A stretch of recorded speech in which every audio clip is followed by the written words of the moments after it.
Bismillahirrahmanirrahim. Assalamualaikum warahmatullahi wabarakatuh.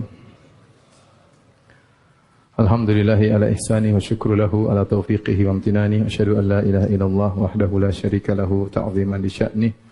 Wa asyhadu anna Muhammadan abduhu wa rasuluhu da'ila ridwanih. Allahumma salli alaihi wa ala alihi wa ashabihi wa ikhwanih. Hadirin dan hadirat yang dirahmati Allah Subhanahu wa taala, kita lanjutkan bahasan kita dari Syarah Al-Aqidah Al-Wasithiyah. Kita sampai pada perkataan Syekhul Islam Ibnu Taimiyah rahimahullahu taala, wa qauluhu wa yabqa wajhu rabbika dzul jalali wal ikram. Dan yang tersisa wajah Rabbmu, pemilik al-jalal, keagungan, wal ikram, pemuliaan. Wa qauluhu kullu syai'in halikun illa wajhah. Segala sesuatu akan sirna kecuali wajah Allah Subhanahu wa taala. Dua ayat ini dibawakan oleh Al-Imam Ibnu Taimiyah rahimahullahu taala untuk menjelaskan tentang sifat wajah Allah Subhanahu wa taala. Ya, yang pertama adalah firman Allah Subhanahu wa taala,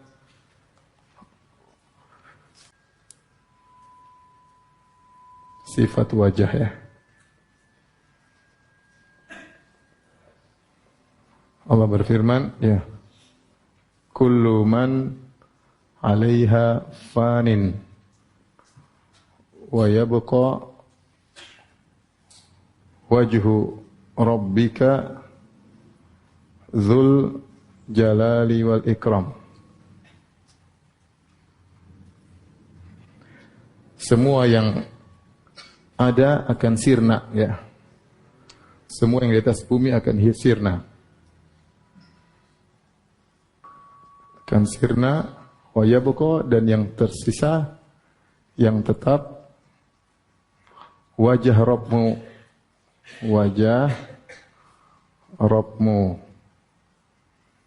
pemilik keagungan. Zu artinya pemilik, Al-Jalal artinya Al-Azamah, keagungan, Al-Ikram artinya pemuliaan.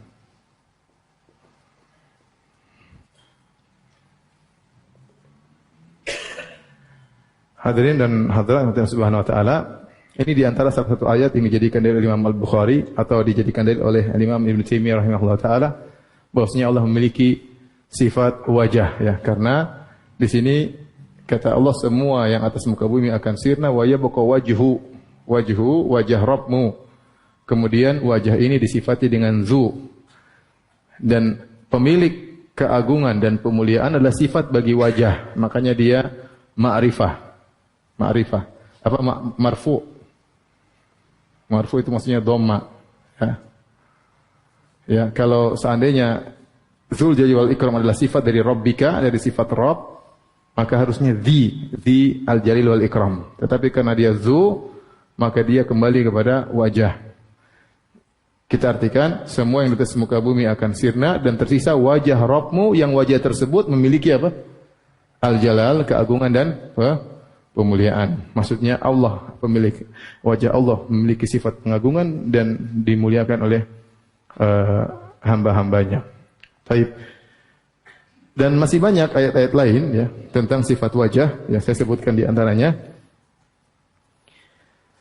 Seperti firman Allah Subhanahu wa taala, "Wa ma tunfiquna illa ibtigha'a wajhillah." Dalam surat Al-Baqarah ayat 272.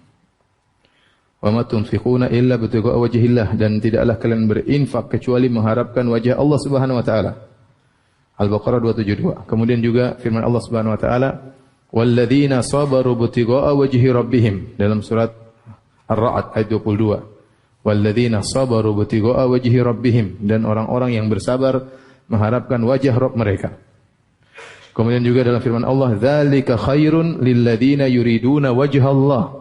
Ini itu lebih baik bagi orang-orang yang menghendaki wajah Allah. Dalam surat Ar-Rum ayat 38. Ya. Dan seperti ya firman Allah, "Innama nut'imukum liwajhillah la nuridu minkum jazaa'an wala syukura." Ya, dalam surat Al-Insan ayat 9.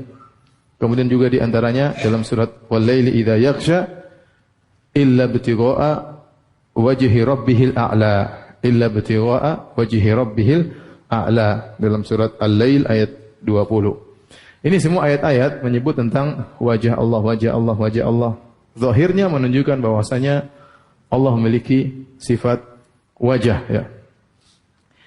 Kemudian juga dalam hadis juga banyak, ya. Dalam hadis juga banyak.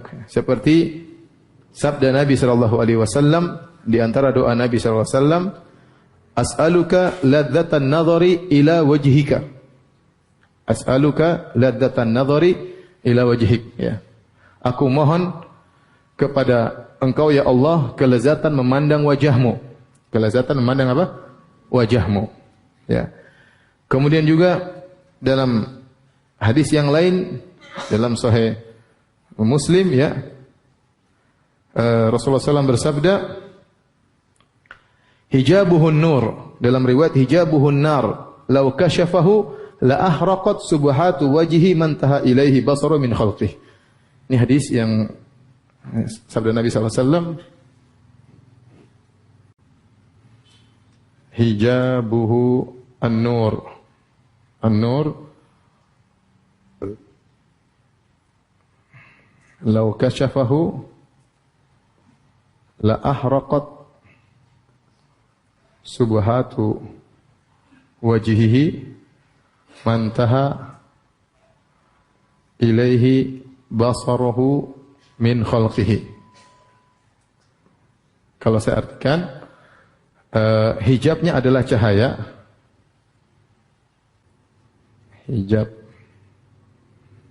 Hijabnya adalah cahaya.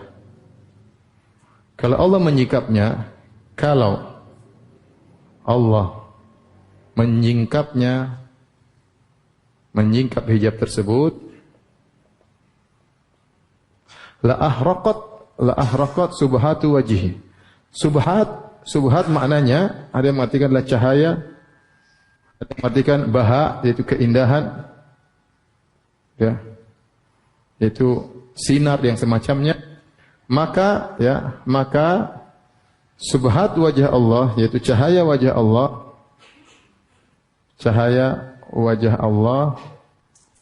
akan membakar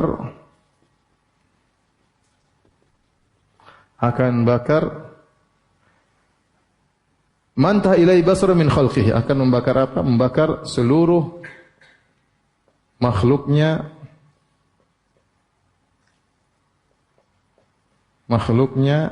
yang sampai kepadanya pandangan Allah.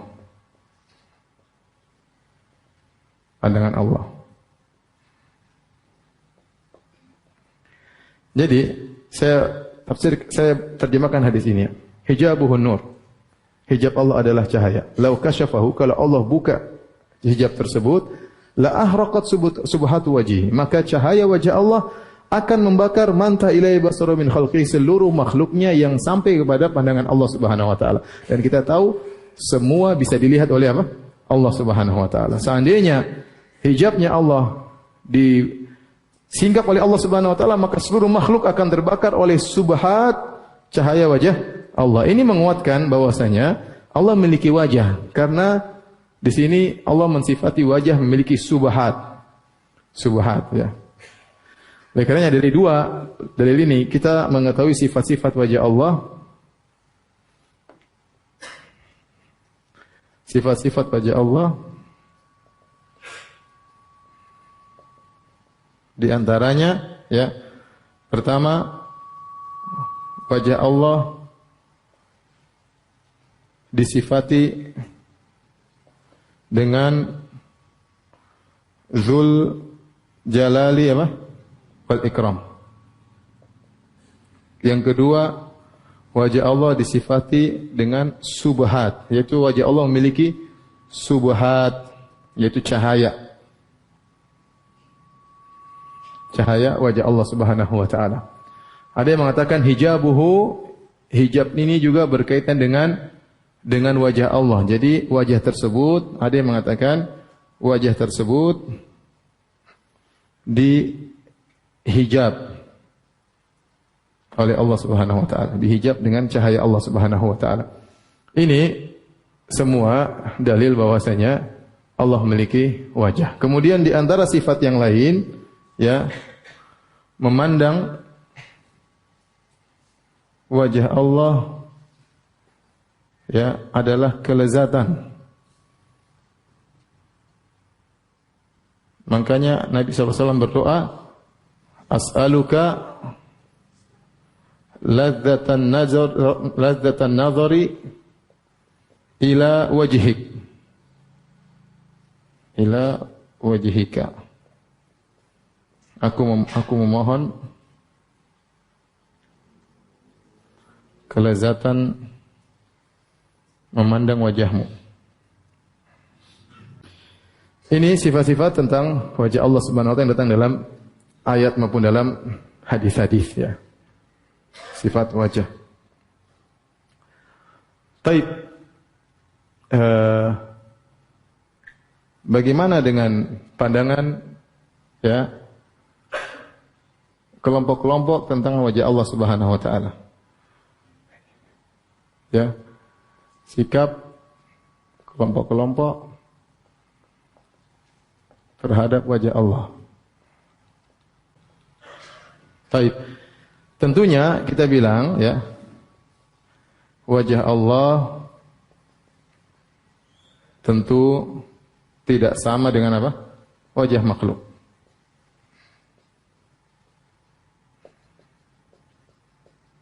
Karena Allah berfirman, "Laisa kamislihi syai'un wa huwa samiul basir." Tidak ada sesuatu pun yang serupa dengan Allah Subhanahu wa taala. Bagaimana terbayang dalam benak seorang bahwasanya wajah Allah seperti wajah makhluk sementara Nabi mensifati wajah Allah dengan demikian. Hijabuhun nur, ya, bahwasanya hijabnya adalah cahaya. Lau kasyafahu, kalau Allah menyingkap hijab tersebut, la ahraqat subhatu wajhi.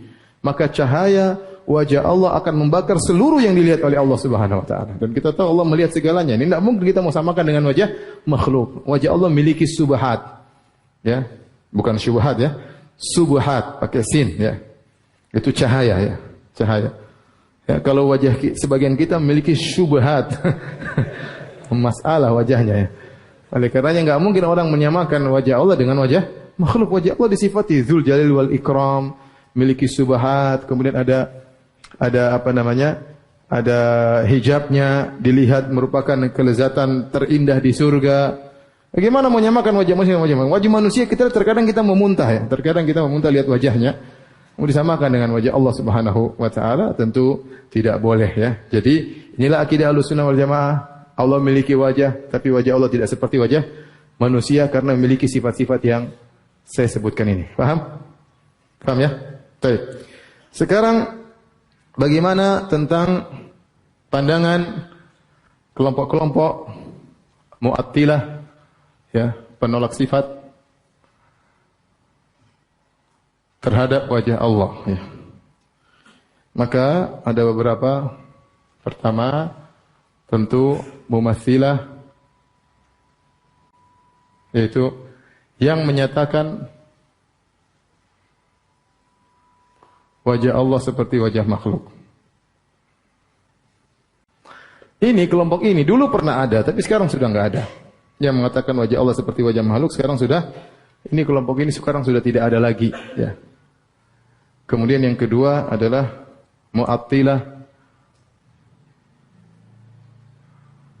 Mu'attilah, penolak sifat. Kalau mumatsilah yang menyamakan, ya. Penolak sifat di sini bisa ada beberapa. Secara umum ada dua kelompok, ya. Yang pertama adalah Al-Kullabiyah dan Al-Asy'ariyah Al-Mutaqaddimun. Kullabiyah, ya, pengikut Muhammad Sa'id bin Kullab. Asy'ariyah Mutaqaddimun maksudnya Asy'ariyah terdahulu. Asy'ariyah terdahulu di antaranya adalah Abul Hasan Al-Asy'ari. Kemudian di antaranya Al-Baihaqi, nanti Al-Baqillani. Mereka mengatakan Allah memiliki sifat wajah seperti Ahlus Sunnah wal Jamaah. Hanya saja mereka perinci, ya. Mereka mengatakan, tapi tidak seperti makhluk, wajah makhluk, dan tidak boleh dikatakan sebagai anggota tubuh atau bagian dari zat Allah. Nah, ini perkataan mereka. Jadi bagi mereka Asy'ariyah Kullabiyah Mutaqaddimun, mereka tidak ada masalah dengan sifat zatiyah karena sifat wajah adalah sifat zatiyah, ya. Jadi mereka Asy'ariyah sudah pernah kita bahas pada pertemuan awal. Asy'ariyah Mutaqaddimun mereka menetapkan sifat-sifat zatiyah seperti sifat tangan, seperti sifat wajah, sifatul ulu, mereka sifatkan. Cuma ketika mereka menetapkan sifat wajah, terkadang mereka rinci sesuatu yang tidak perlu dirinci. Mereka mengatakan tidak boleh dikatakan sebagai, ya, anggota tubuh atau bagian dari zat Allah. Ini sebenarnya enggak usah lah. Ini enggak usah kita bicara karena Rasulullah tidak menjelaskan dengan lafal seperti ini. Karena ini, kenapa saya bilang sebaiknya tidak usah? Karena ada lafal-lafal yang mujmal, yang masih perlu diperinci. Misalnya kita mengatakan wajah bukanlah bagian dari zat Allah. Enggak boleh kita bilang demikian. Kenapa enggak boleh? Kita jangan bilang iya, kita bilang jangan bilang tidak. Kita bilang aja wajah adalah sifat dari Allah Subhanahu wa taala. Selesai. Tidak perlu diperinci yang akhirnya menimbulkan perdebatan. Makanya Ahlussunnah ketika menetapkan sifat wajah mengatakan Allah memiliki sifat wajah, itu sifat dzatiyah, selesai. Tidak usah diperinci. Ya, perincian ini, ya, tidak perlu karena lafalnya global. Masih butuh penafsiran. Cukup sampai di sini saja. Allah memiliki sifat wajah, tapi tidak seperti wajah makhluk. Selesai. Paham? Cukup sampai sini saja harusnya. Tidak usah ditambah-tambah. Cukup sampai sini. Taib, adapun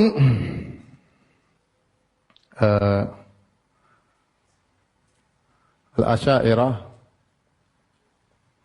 al-mutaakhirun, Asy'ariyah belakangan,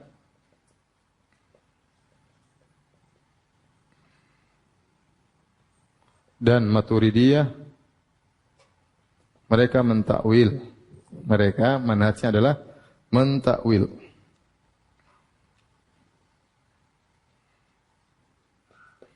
Dengan dua takwilan. Mereka mengatakan pertama wajah sama dengan zat.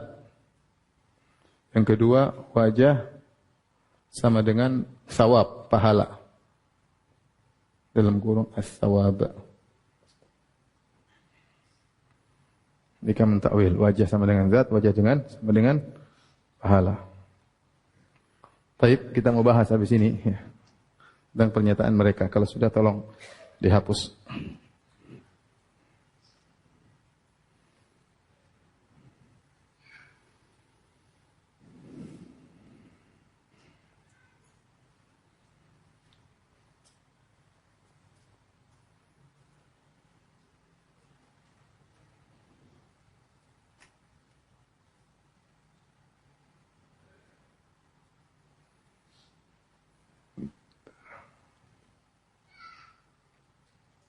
Untuk melihat di sini, ternyata Asy'ariyah mutaakhirin bertentangan dengan Asy'ariyah mutaqaddimun. Asy'ariyah yang belakangan menyelisih Asy'ariyah yang awal, ya.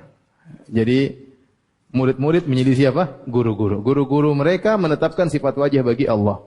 Dan di antara ulama yang dinukil oleh Ibnu Hajar dalam Fathul Bari, Ibnu Hajar menukil pendapat Ibnu Battal. Ibnu Battal ulama Malikiyah yang juga mensyarah Sahih Bukhari, beliau mengatakan ayat ini menunjukkan Allah memiliki apa? Wajah. Dia menetapkan sifat wajah bagi Allah Subhanahu wa taala.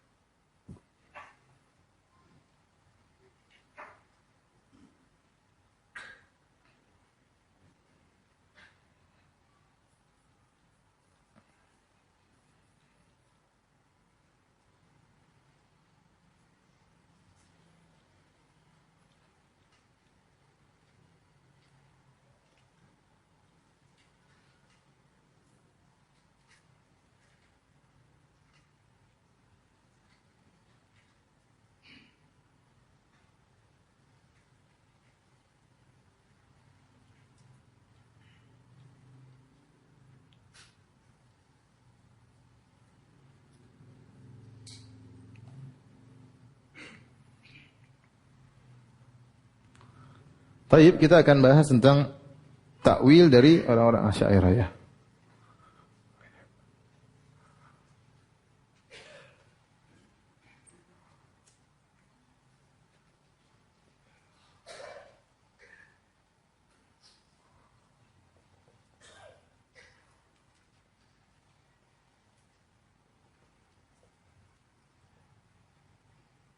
Mereka mentakwil berapa? Dua ya. Pertama ditakwil sebagai apa? Wajah sama dengan apa? Sama dengan zat. Yang kedua, wajah sama dengan apa? Pahala ya.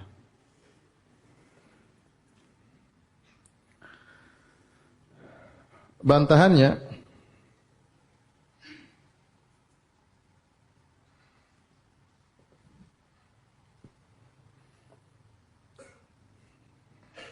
pertama, tidak dikenal dalam bahasa Arab wajah sama dengan zat. Persis. Tidak ada. Ya, tidak ada. Orang mengatakan wajah maksudnya wajah ya. Tidak ada namanya wajah sama dengan apa? Zat. Contoh dalam Al-Quran, Allah mengatakan aminu, perkataan Yahudi kepada di antara mereka ya. Aminu billadzi unzila ala ladzina amanu wajhan nahar. Wajhan nahar waqfuru akhirahu. Waqfuru akhirahu. Jadi mereka berkata di antara mereka, orang Yahudi menghalalkan segala cara ya. Kata mereka, berimanlah kepada apa yang diturunkan oleh orang-orang beriman. Kamu orang Yahudi beriman aja. Wajhan nahar, di awal hari. Waqfuru akhirahu, dan kafirlah di akhir apa? Hari. Di sini wajhan nahar bukan maksudnya seluruh hari. Wajhan nahar bukan maksudnya seluruh wajah. Wajah hari bukan sama dengan seluruh hari. Tapi wajah hari sama dengan awal apa? Awal hari. Makanya mereka mengatakan waqfuru akhirahu. Adapun di akhir hari kafirlah. Kembali lagi kafir ya. Pura-puralah beriman di awal hari dan kafirlah di akhir apa? Hari. Berarti wajhan nahar bukan kalau artinya zat, berarti dia seluruh apa? Hari. Paham? Seperti saya mengatakan telah datang wajah si fulan. Bukan berarti saya bilang seluruh zat, saya maksudnya saya khususkan penyebutan tentang wajahnya. Meskipun itu melazimkan dia datang seluruhnya, ya. Tapi kalimat wajah, kata wajah itu lebih spesifik yang menunjukkan sesuatu yang di depan, sesuatu yang di depan, mustaqbalu syai', ya, yang di depan. Dan ini diisyaratkan oleh Ibnu Hajar di dalam Fathul Bari. Bahwasanya kalimat wajah ini menunjukkan sesuatu yang di depan. Di antara dalilnya ini, aminu billadzi unzila 'alal ladzina amanu wajhan nahar. Kalau diartikan wajah nahar adalah zat, berarti wajah nahar artinya seluruh apa? Seluruh hari. Tapi ternyata artinya apa? Awal hari. Buktinya setelah itu akhirahu. Kafirlah di akhir hari. Paham sampai sini? Paham tidak? Demikian juga dalam bahasa Arab dikatakan ja'a wajhul qaum. Ja'a wajhul qaum atau wujuhul qaum. Telah datang wajah kaum.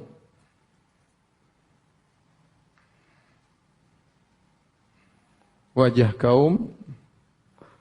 Ini ya. Maksudnya pembesar-pembesar kaum tersebut. Bukan seluruh kaum.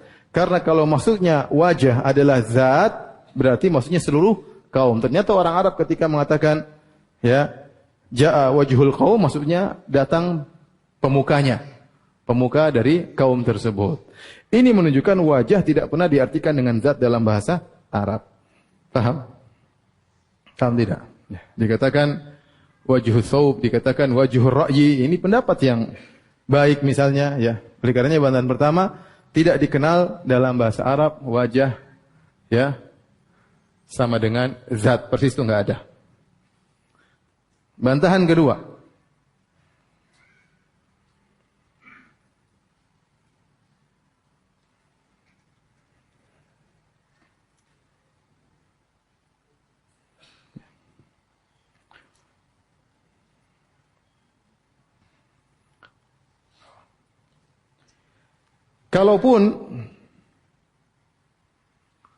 Kalaupun kita terima bahwasanya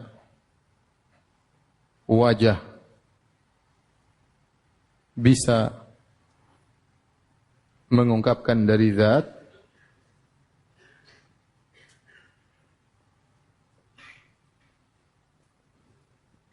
maka tidaklah digunakan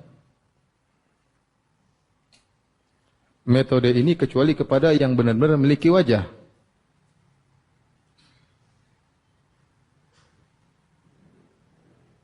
Metode ini kecuali bagi yang benar-benar punya wajah.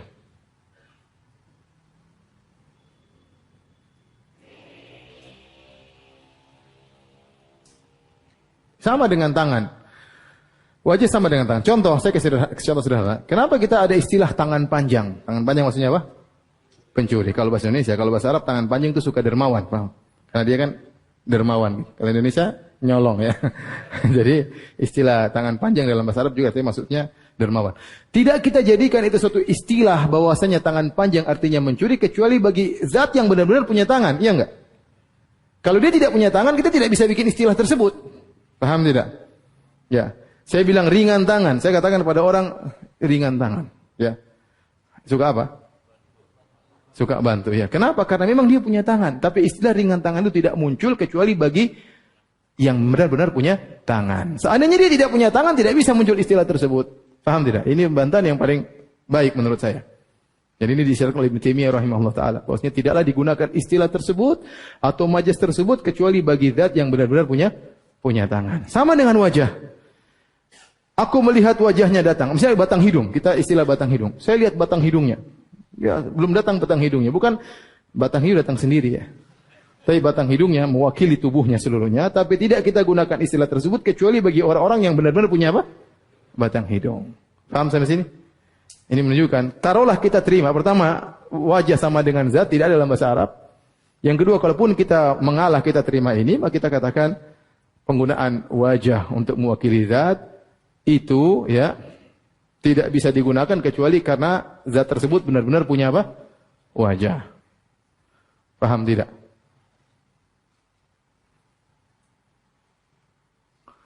Baik, ya. Adapun ya yang mentakwil wajah dengan pahala ya, maka bantahannya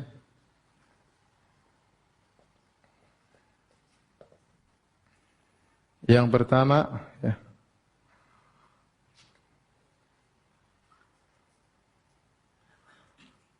pahala ya tidak mungkin digunakan untuk menerjemahkan doa Nabi sallallahu alaihi wasallam, aku memohon kelezatan memandang wajahmu. Seandainya wajah sini seandainya diartikan pahala,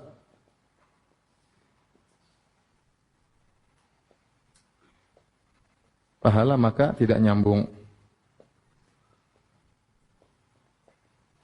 Sampai Nabi berdoa secara khusus, ya Allah, aku minta kelezatan memandang pahalamu. Enggak nyambung. Paham? Enggak nyambung. Kalau diartikan pahala tidak apa? Tidak nyambung. Paham sini? Yang kedua,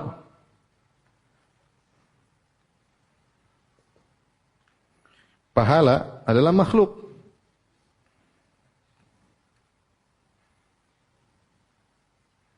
pahala adalah makhluk. Sementara dalam doa-doa Nabi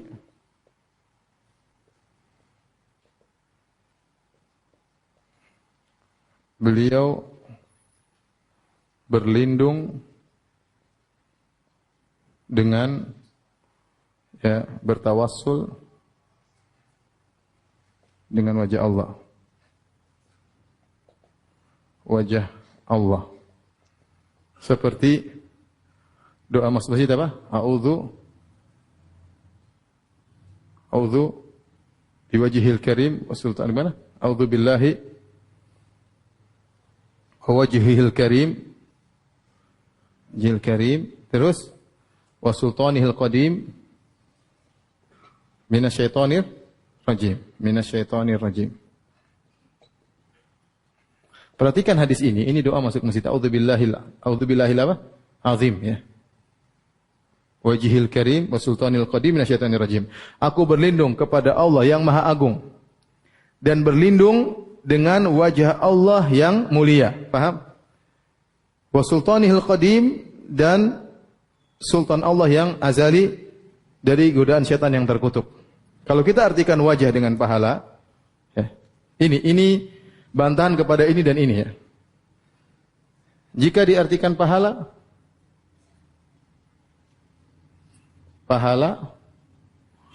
berarti syirik.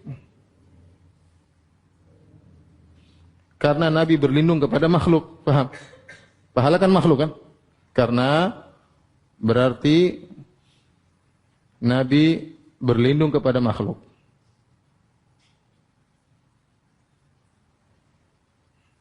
Karena pahala adalah apa? Makhluk. Yang kedua, jika diartikan zat,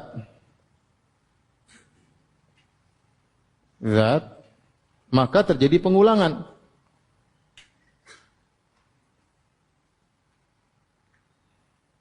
Pengulangan, kenapa? A'udzubillah wa wallahi juga. Karena wajah diartikan Allah berarti pengulangan. Padahal Allah sudah sebutkan, Nabi sudah sebutkan di awal, paham?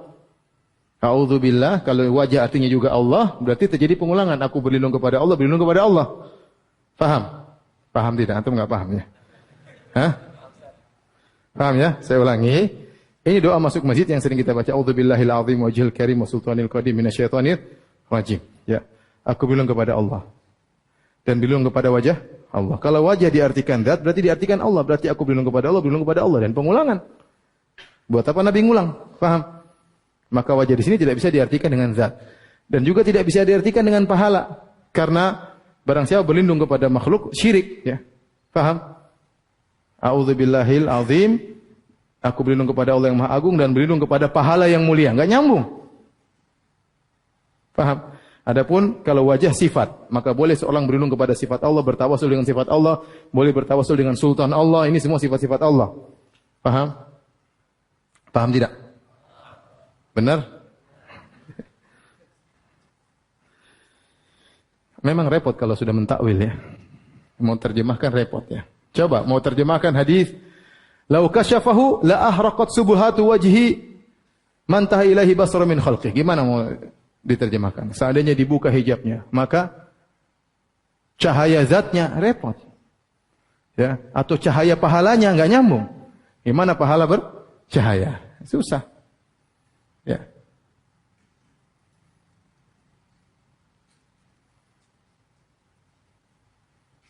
Kemudian juga dalam hadis, ya, datang dalam hadis hadis Jabir bin Abdullah dalam Sahih Bukhari, "Lamma nazalat hadhil ayah," tatkala turun firman Allah, "Qul huwal qadiru ala an yab'atsa 'alaikum 'adzaban min fawqikum." Katakanlah dia Allah yang Maha Kuasa untuk mengirimkan azab dari bawah kalian. Rasulullah SAW berkata, "A'udzu biwajhika." Aku berlindung dengan wajahmu. Enggak boleh diartikan pahala, paham? Diartikan pahala berarti makhluk. Karena tidak boleh berlindung kepada makhluk. Paham? Qala au min tahti arjulikum, dan Allah mampu untuk mendatangkan azab dari bawah kalian. Qala a'udzu biwajhik. Nabi bilang lagi, aku berlindung kepada wajahmu. Maksudnya wajah sini sifat. Tidak boleh diartikan dengan apa? Dengan pahala. Paham? Ini di antara bantahan yang mengartikan wajah dengan pahala. Baik, kalau sudah Tolong dihapus.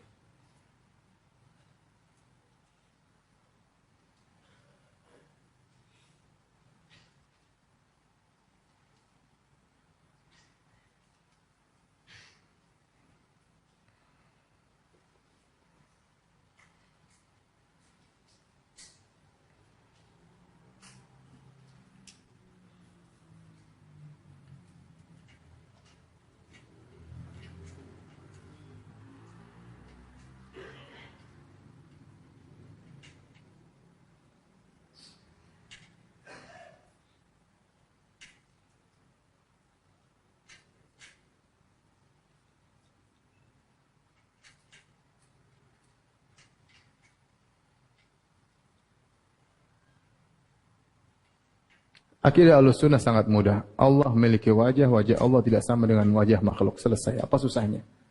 Mau ta'wil ini, mau ta'wil itulah, apa susahnya? Taib. Ada masalah yang sering dijadikan dalil oleh mereka adalah perkataan Imam Al-Bukhari rahimahullahu taala ya. Dalam sahihnya ya. Dalam sahihnya. Sebelumnya kita bahas dalil yang kedua ya. Kullu syai'in halikun illa wajhahu ya. Semua sirna kecuali wajahnya. Baik. Ya. Para salaf menyebutkan ayat ini ada dua tafsiran. Ada dua tafsiran. Dan ini disebutkan oleh Ibnu Jarir At-Tabari, disebutkan juga Imam Bukhari dalam sahihnya. Yang pertama, ya, yaitu ya, semua sirna kecuali wajah Allah. Ya. Yang kedua, semua amalan sirna kecuali yang ikhlas.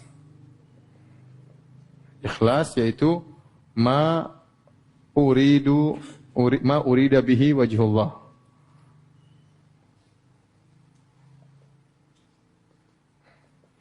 Semua amalan sirna kecuali ma urida bihi wajhullah, yaitu yang ikhlas. Ini tafsiran kedua. Maksud wajah di sini adalah yang mencari wajah Allah, yaitu yang apa? Yang ikhlas. Adapun semua amalan yang tidak ikhlas, maka akan sirna, tidak ada manfaatnya. Ini tafsiran kedua. Nah, tafsiran pertama, semua sirna kecuali wajah Allah, ya, ini menunjukkan ya, secara tafsir, secara mutabaqah, secara tadammun ya,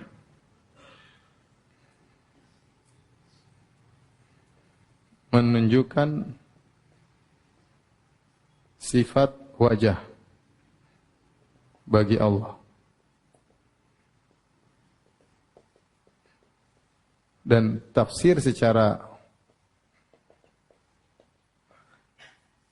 iltizam, kelazimannya atau konsekuensi, bahwasanya demikian pula zat Allah. Karena jika wajah Allah tidak sirna, maka kelazimannya zatnya juga tidak sirna.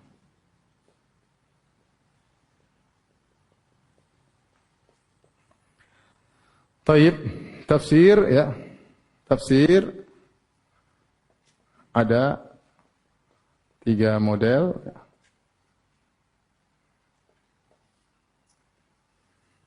Ada namanya tafsir bil mutabaqah. Ada namanya tafsir bit tadammun. Ada namanya tafsir bil iltizam. Bil mutabaqah itu plek sama, artinya plek sama mencakup seluruhnya.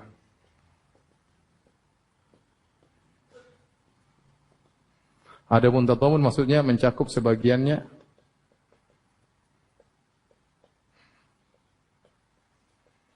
Adapun iltizam kelazimannya. Contoh lafal rumah. Rumah. Lafal rumah ya. Rumah ini secara mutabaqah menunjukkan ada bangunan yang ada ya ruangnya ya kamarnya kamarnya namanya rumah. Kalau saya artikan rumah bitadammun, saya mengatakan rumah sama dengan kamar. Ketika saya menafsirkan rumah dengan kamar, berarti saya menafsirkan dengan kandungan rumah tersebut. Karena dalam rumah pasti ada apa? Kamar, paham? Itu namanya tafsir dengan kandungan.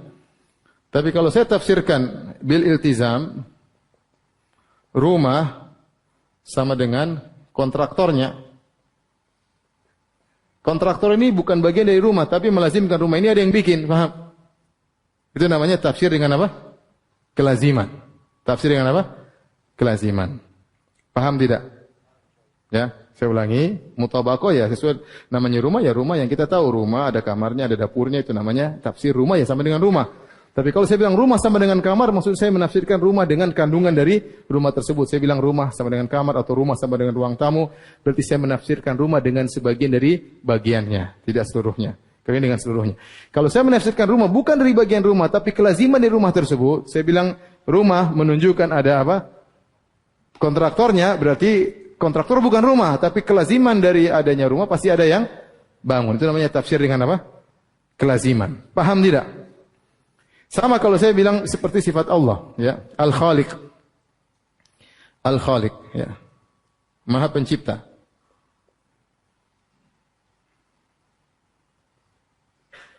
Maha Pencipta menunjukkan ada dua, ada zat, ada sifat mencipta. Tapi kalau saya tafsirkan bitadammun, saya bilang Al-Khaliq sama dengan Al-Khalq. Al-Khaliq sama dengan penciptaan, sifat mencipta. Maka saya menafsirkan dengan tadammun bahwasanya Al-Khaliq, nama Allah Al-Khaliq menunjukkan dia memiliki sifat apa? Pencipta. Padahal ada lagi zatnya juga, berarti ada zat yang menciptakan. Tapi kalau saya bilang Al-Khaliq sama dengan Al-Alim yang maha berilmu, maka ini tafsir dengan kelaziman karena tidak mungkin zat mencipta kecuali punya apa? Ilmu. Paham? Nah, kenapa saya ingin jelaskan ini? Karena ya, terkadang salaf mereka menafsirkan dengan kelaziman. Terkadang mereka menafsirkan kelaziman, namun bukan mereka menolak sifat tersebut. Sebagaimana yang dilakukan oleh Imam Al-Bukhari rahimahullahu taala. Al-Imam Al-Bukhari, qala Al-Bukhari, ya.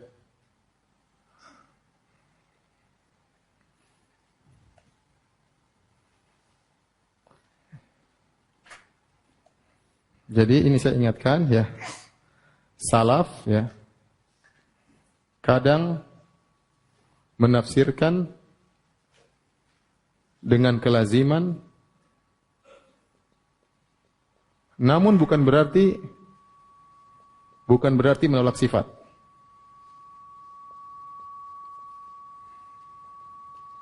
Contoh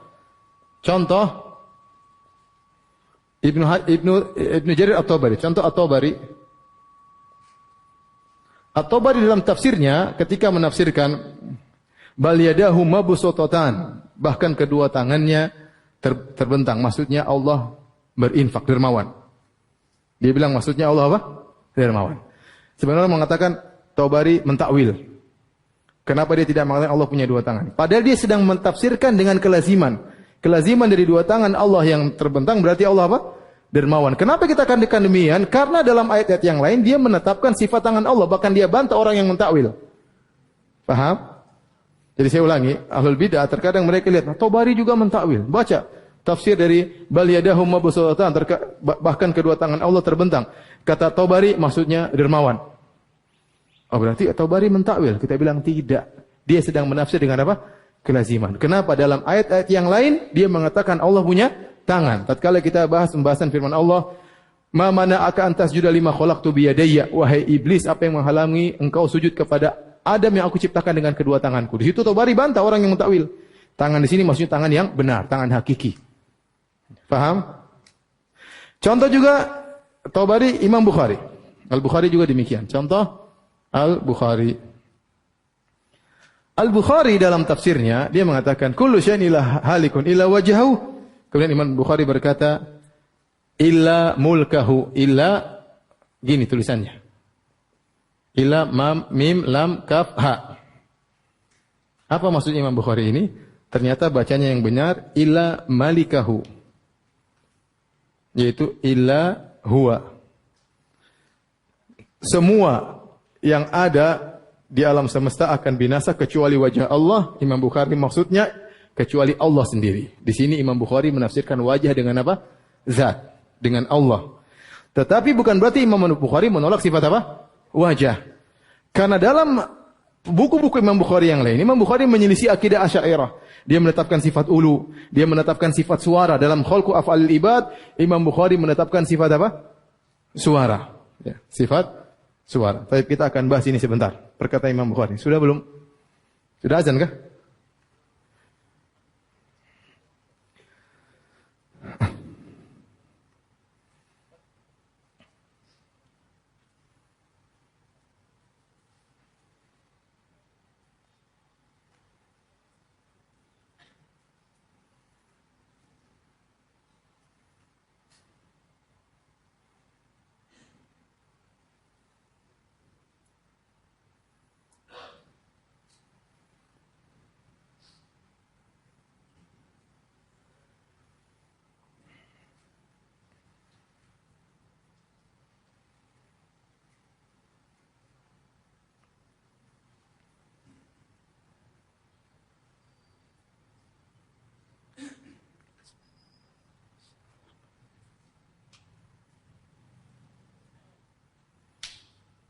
Kalau sudah tolong dihapus.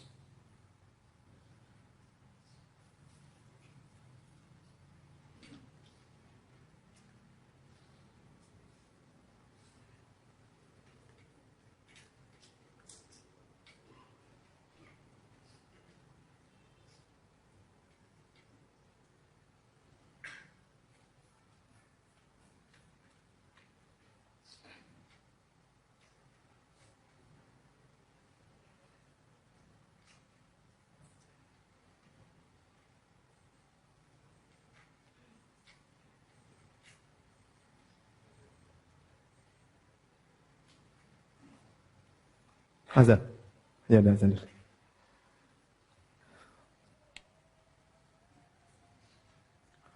Baik, kita akan bahas tentang perkataan Imam Bukhari dalam sahihnya. Jadi, Imam Bukhari mengatakan, ya, illa qala al-Bukhari illa wajhahu illa mim lam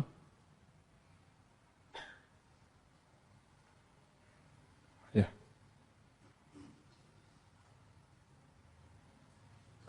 mim lam kaf ya. Ini perkataan Imam Bukhari kecuali mim lam kaf ha. Sebagian orang membaca illa mulkahu. Ada yang baca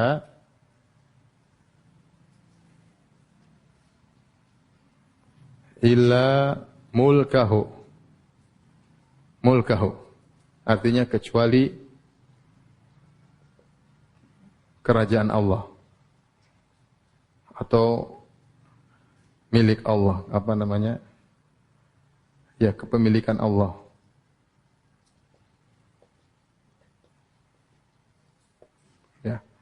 Namun ini bacaan yang salah. Ini bacaan yang salah.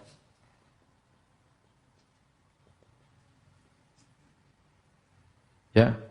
Terlebih lagi maknanya jadi salah.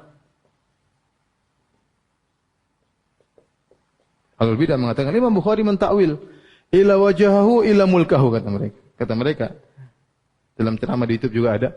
Imam Bukhari mentakwil semua binasa kecuali wajah Allah, semua sirna kecuali wajah Allah, yaitu kecuali kerajaannya. Kita bilang salah bacanya, bukan mulkahu. Kalau diartikan juga kecuali kerajaannya berarti enggak ada yang hancur. Semua ini kerajaan Allah bukan? Semua ini milik Allah bukan? Kita ini milik Allah bukan? Kalau gitu enggak ada yang hancur dong, enggak ada yang binasa. Paham? Kalau kita artikan kecuali kepemilikan Allah, maka semua kita ini milik siapa? Allah. Kalau gitu enggak ada yang sirna. Yang benar bacanya illa mulkahu. Yang benar bacanya malikahu. Bacanya illa malikahu, yaitu pemiliknya, pemilik wajah. Maksudnya yaitu kecuali Allah. Kenapa saya katakan ini yang benar? Ibnu Hajar menukilkan dalam Fathul Bari bahwasanya dalam riwayat Nasafi, An-Nasafi adalah salah seorang perawi Sahih Bukhari. Jadi Imam Bukhari nulis Sahih Bukhari, yang meriwayatkan Imam Bukhari banyak. Ada Abu Dzar Al-Harawi, ada Al-Mustamri, ada juga An-Nasafi ya. Dalam riwayat Nasafi, Imam Bukhari berkata dalam riwayat Nasafi, dalam riwayat An-Nasafi begini. Kullu syai'in halikun, kullu syai'in halikun illa wajhahu. Kemudian Imam Bukhari berkata qala wa qala Ma'mar illa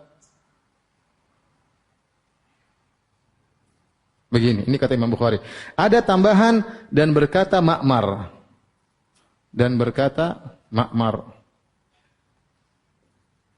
Siapakah Ma'mar ini? Ma'mar ini namanya Abu Ubaidah Ma'mar bin Musanna, Ibnul Musanna.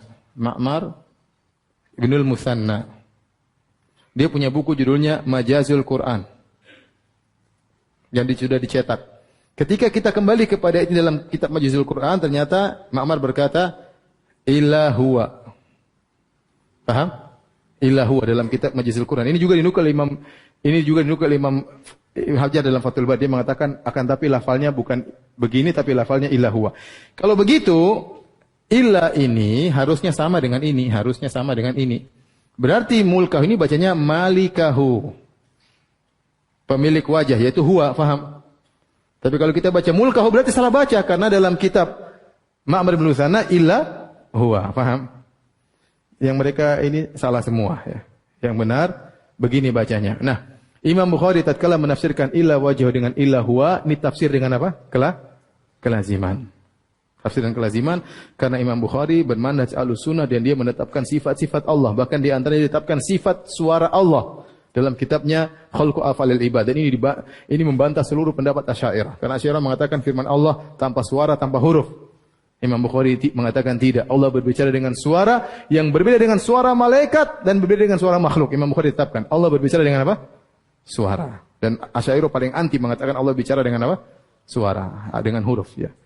Jadi kita katakan terkadang salah menafsirkan dengan kelaziman. Tadi contoh pertama siapa? Imam Tabari. Faham? Baik. Sampai sini aja lah.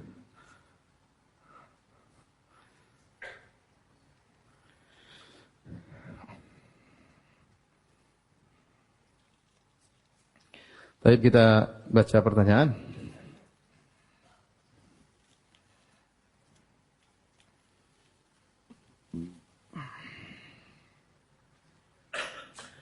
Ustadz, ana ingin bertanya apa hukum anak kecil sholat di saf pertama? Ya.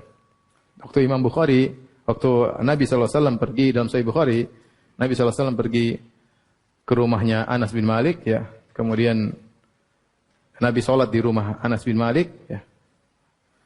Maka Anas bin Malik berkata, aku pun bersaf di belakang Nabi bersama anak yatim.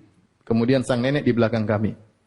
Sang nenek di belakang kami. Jadi Nabi, kemudian saf pertama Anas bin Malik dengan anak yatim. yang kemudian nenek. Yatim dalam bahasa Arab adalah seorang yang belum balik. Seorang yang belum balik. Bapaknya meninggal dan dia belum balik. Itu namanya yatim. Kalau ibunya meninggal tidak dikatakan yatim dalam bahasa Arab, dalam istilah syar'i. Kalau dia sudah balik juga tidak dikatakan apa? Yatim. Yatim syaratnya bapaknya meninggal dan dia belum apa? Balik. Berarti anak ini disafkan pertama bersama Anas bin Malik. Dari sini para ulama mengambil dalil bahwasanya anak kecil boleh di saf pertama. Dengan syarat anak tersebut sudah bisa dibilangin, bisa diomongin, ya. Mumayyiz, dia bisa diomongin, dikasih tahu. Kemudian jangan langsung di belakang imam. Karena di belakang imam harus orang spesial. Imam lupa, imam batal, anak-anak enggak ngerti hukumnya.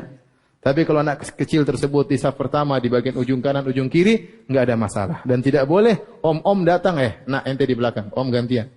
Enggak boleh. Dia mengambil hak anak tersebut. Jadi anak tersebut nanti jengkel, ini om kurang ajar, udah datang terlambat, ngambil apa? Saf saya, ya. Jadi boleh anak kecil di saf pertama di samping bapaknya, yang penting anak tersebut bisa dikasih tahu. Kalau tidak bisa dikasih tahu, sebaiknya tidak usah dibawa ke masjid kecuali darurat, ya. Karena nanti dia akan gerak-gerak ganggu yang lain. Tapi kalau bisa dikasih tahu, dia bisa tenang, maka tidak apa-apa meskipun di saf pertama. Adapun sabda Nabi, liyalini minkum ulun nuha, ya, wal ahlam, hendaknya yang ada di belakang saya orang-orang dewasa. Itu adalah anjuran dari Nabi agar seorang segera di saf pertama, ya. Tapi bukan berarti melarang anak kecil di saf pertama, ya. Tapi syaratnya tadi jangan di belakang imam persis, tapi sebelah kanan atau sebelah kiri. Di antara kemudaratan kalau kita melarang anak kecil di saf orang dewasa, kita bilang anak kecil di belakang. Akhirnya bikin saf di belakang, bikin gerombolan, ya. Anak kecil semua bikin apa? Gerombolan. Akhirnya bikin kacau, ribut, ya. Maka sebaiknya ayahnya taruh di samping kanannya. Dan jangan sampingnya anak kecil juga, nanti mereka ngobrol. Jadi ayah, anak, ayah lagi, anak, tidak apa-apa, ya. Ustaz, apa hukumnya memakai behel, kawat gigi? Boleh atau tidak? Kalau gigi memang tidak sebagaimana yang seharusnya, artinya maju depan, mundur belakang, ya. Ya, naik ke atas misalnya. Maka itu tidak mengapa dalam rangka memperbaiki. Yang tidak boleh dalam rangka mempercantik itu nggak boleh. Kalau sudah bagus kemudian dipercantik tidak boleh. Tapi kalau memang tidak normal, monyong, kalau orang lihat mengganggu, tidak rata, suami lihat, aduh, setiap suami lihat nggak menarik, tutup misalnya.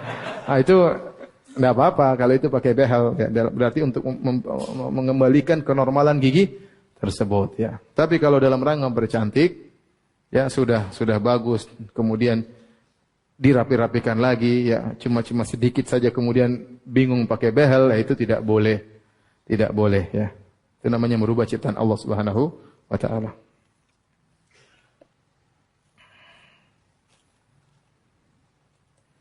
Ustaz, bagaimana cara menghilangkan pikiran-pikiran di luar nalar? Ya sudah, jangan dipikirin. Ya, enggak masuk akal. Ngapain saya pikirin? Otak saya enggak sampai. Kalau saya tetap mikir, saya bahlul. Sudah, enggak usah mikir. Iya. Seperti kita kan tahu otak punya keterbatasan. Sama, kita punya mata keterbatasan. Ustaz, bagaimana caranya saya selalu mikir pingin lihat di balik tembok? Itu pertanyaan sama. Ustaz, saya pingin sekali ngelihat sesuatu di balik apa? Tembok. Ente bahlul. Jangan dipikirin. Karena ente tidak bakalan bisa ngelihat yang di balik apa? Tembok. Sama, ente berpikir sesuatu yang di luar nalar tentang zat-zat Allah, tentang sifat Allah bagaimananya, ente bilang auzubillahi minasyaitonirrajim. Paham? Karena setan yang bawa antum. Kalau ente nekat berpikir, berarti ente bahlul. Karena itu di luar kemampuan apa? Otak. Paham? Sama. Bagaimana cara saya bisa mendengar semut bicara, ngomong? Enggak bisa. Dia taruh telinga gini pun enggak bisa. Ente masukin semut dalam telinga ente, dia maki-maki, ini bau, ente pun enggak dengar dia maki-maki. Ya sudah enggak, karena pendengaran ente terbatas. Kalau ente maksakan, namanya bahlul.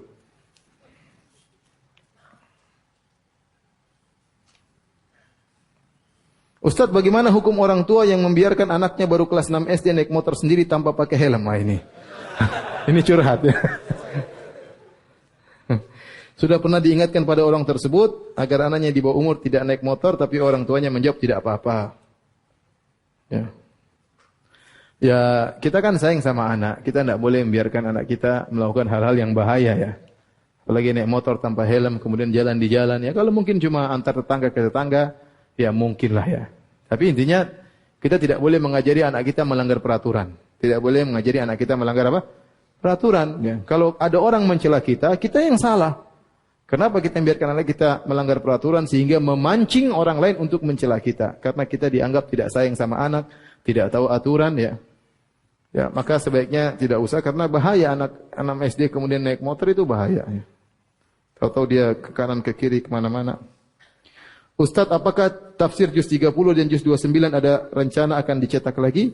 Juz 29, qadarullah sudah habis jualan online ya. Tinggal tersisa di rumah saya yang untuk bagi gratis. Tapi saya tidak mau bagi antum gratis ya. Karena saya mau bagi untuk orang-orang khusus ya. Yang saya kenal ya. Sisanya sudah habis. Belum ada rencana untuk mencetak kembali. Tapi kalau juz 30 ada rencana untuk mencetak apa? Kembali. Karena di rumah saya satu buku pun tidak ada juz 30 ya. Jadi saya mau cetak lagi insyaallah, mudah-mudahan dimudahkan oleh Allah Subhanahu wa taala. Ustaz, ada yang menerjemahkan wajah sebagai keridhaan seperti illa btigha'a wajhi rabbil a'la, kecuali dalam rangka mencari keridhaan Allah Subhanahu wa taala. Ini mungkin tafsir dengan kelaziman. Tafsir dengan apa? Kelaziman. Tetapi sebaiknya kita terjemahkan letterlek saja dalam rangka mencari wajah Allah. Selesai. Dan istilah mencari wajah Allah itu maksudnya untuk mencari keridhaan apa? Allah Subhanahu wa taala ya. Maka tatkala seorang menafsirkan dengan kelaziman, apakah dia sedang mentakwil atau sedang mentafsirkan lazim, kita harus mempelajari orang tersebut. Kalau orang tersebut ternyata di atas manhaj Ahlussunnah selalu menetapkan sifat-sifat Allah, berarti dia sedang menafsirkan dengan apa? Kelaziman. Kalau ternyata orang ini tidak menetapkan sifat-sifat Allah, berarti dia sedang mentakwil. Kembali kepada kita mengenali biografi orang tersebut. Paham? Kenapa saya mengatakan Imam Bukhari tidak mentakwil? Karena kita tahu dia menetapkan sifat-sifat Allah Subhanahu. Kenapa saya mengatakan Tabari tidak mentakwil? Tatkala dia mengatakan bal yadahu mabsutatani, bahkan kedua tangan Allah terbentang, maksudnya dermawan. Karena dalam ayat yang lain dia menetapkan sifat tangan Allah dan membantah orang yang mentakwil tangan Allah Subhanahu wa taala. Paham?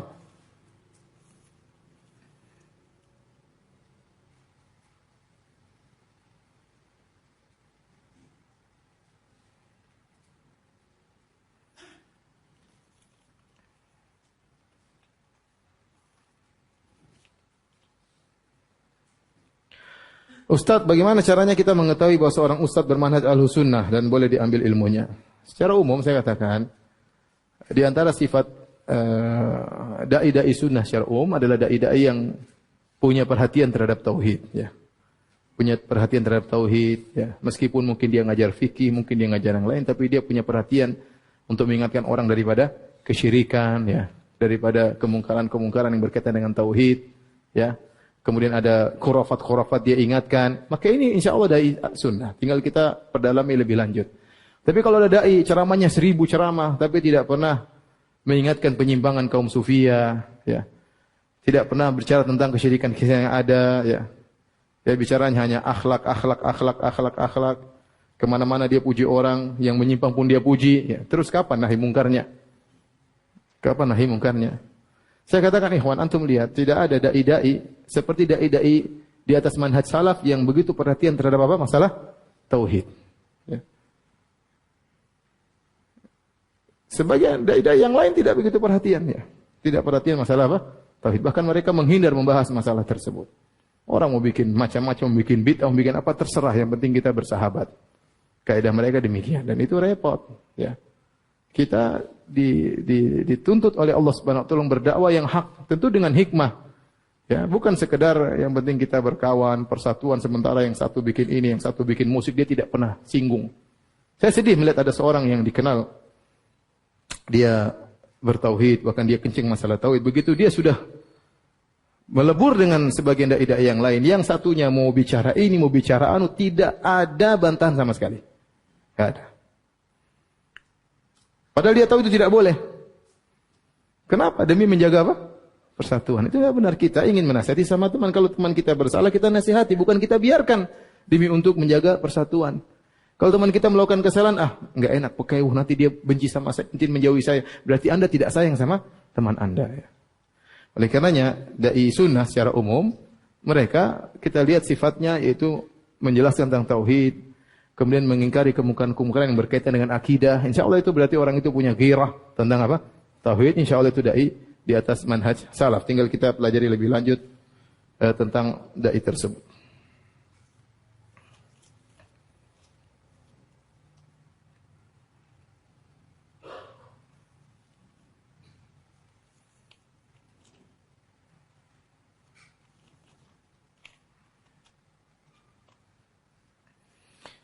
Bagaimana hukumnya istri sholat jamaah dengan suami yang berdirinya sejajar dengan suami?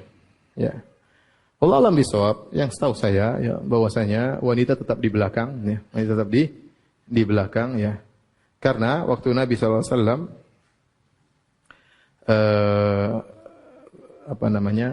mengimami Anas bin Malik, tetap wanita di belakang. Padahal kita tahu ya tadi kan Nabi Anas bin Malik anak yatim sama seorang apa? Wanita. Padahal kita tahu solat di belakang sendirian kalau sengaja tidak sah, paham? Tidak sah seorang solat sendirian. Kalau tidak sah harusnya wanita tersebut maju bersama Anas bin Malik. Paham? Karena kalau dia sendirian tidak sah, tetapi tetap dia solat sendirian karena memang wanita tempatnya di belakang. Padahal Anas bin Malik ini neneknya. Mahram enggak dengan Anas?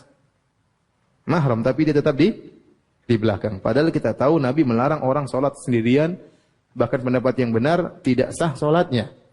Kalau dia tidak ada halangan, tidak ada uzur, maka tidak sah solatnya. Namun tetap dia di belakang meskipun sendirian, karena memang wanita tempatnya di belakang. Dan demikian kebanyakan ya, pendapat ulama-ulama madhab, bahwasanya wanita safnya di belakang. Demikian juga seorang suami dengan istrinya, maka istri di belakang. Meskipun ada yang berpendapat, bahwasanya wanita kalau sendirian, maka dia di samping apa? Suaminya. Tapi itu dibangun di atas kias. Di atas apa? Kias, seorang laki dengan laki, ya, kemudian wanita di samping suami. Ada sisi pendalilan, tapi kita punya pendalilan yang lain, bahwasanya wanita tempatnya di belakang. Wallahu a'lam bishawab. Saya lebih memilih pendapat kalau seorang suami dengan istri, maka istri tetap di belakang. Kalau istrinya dua, jelas dua-dua di belakang ya.